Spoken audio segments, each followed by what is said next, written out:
Welcome to the 10-Minute Transformation Podcast.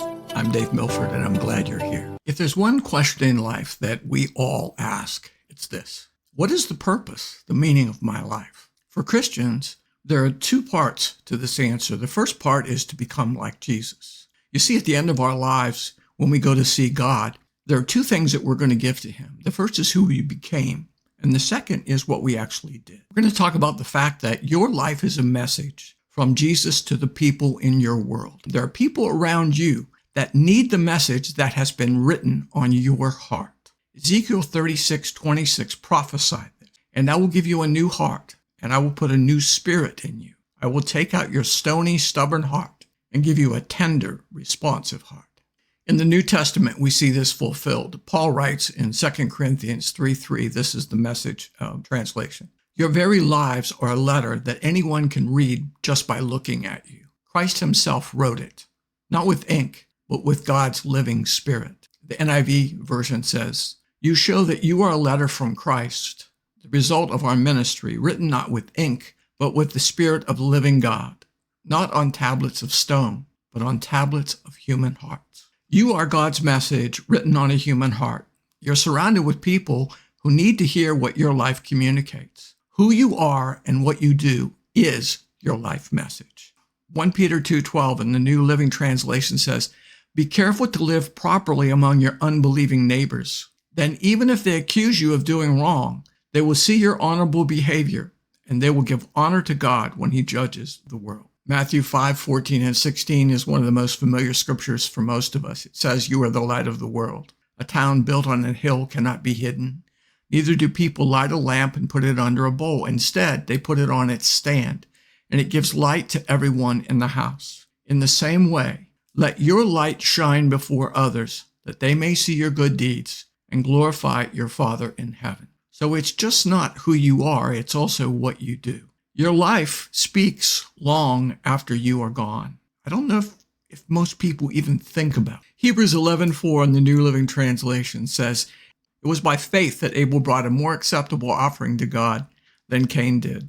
Abel's offering gave evidence that he was a righteous man, and God showed his approval of his gifts. Although Abel is long dead, he still speaks to us by his example of faith." I delight in the fact that my life can still speak long after I've gone to heaven. My life can speak to future generations. That's true for you too. We are the message of God to our world. The people we meet and the lives we will touch are to be influenced by us. That's why we're here. Some of my heroes of faith have been amazing people, and their life messages are so awesome. Corrie ten Boom's life message is forgiveness. She was in Holland during World War II. She and her families helped Jews to escape from the Nazis.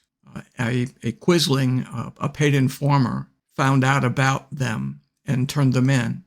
And her family ended up going to concentration camps. Her father, her sister, her brother, and her nephew all died as a result of Nazi cruelty. Corrie then traveled the world for the rest of her life, and God used her again and again to forgive her Nazi persecutors. She met some of them face to face. Some she forgave from afar. But her whole life was just an amazing story of forgiveness. Heidi and Roland Baker are missionaries in Mozambique.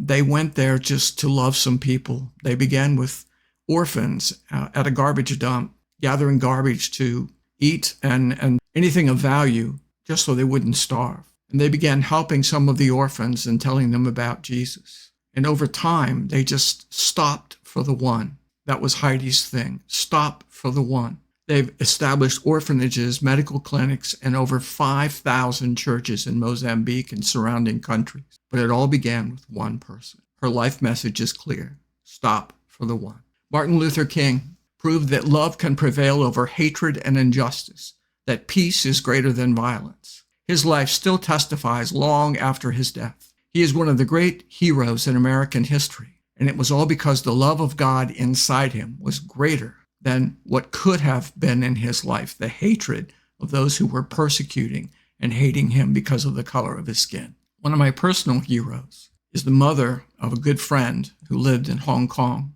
This woman was handicapped. She dragged a leg behind her for her whole lifetime. She was abused and abandoned by her husband and she had many reasons to be bitter. Life had not given her much. But when I met her, I was amazed at the overcoming power of God's joy on her. She smiled and the room lit up, and she always smiled when she met somebody. She spent her life serving people. Every day she would go out even though she was in pain. And she would go help people. She would pray for people and serve them. And she asked me at one point if my parents were born again. And when I said no, she said she would pray for them. And she did. She prayed for my parents until they made a surprise decision. My parents entered the kingdom of God because of her prayers. Each of us has a life message.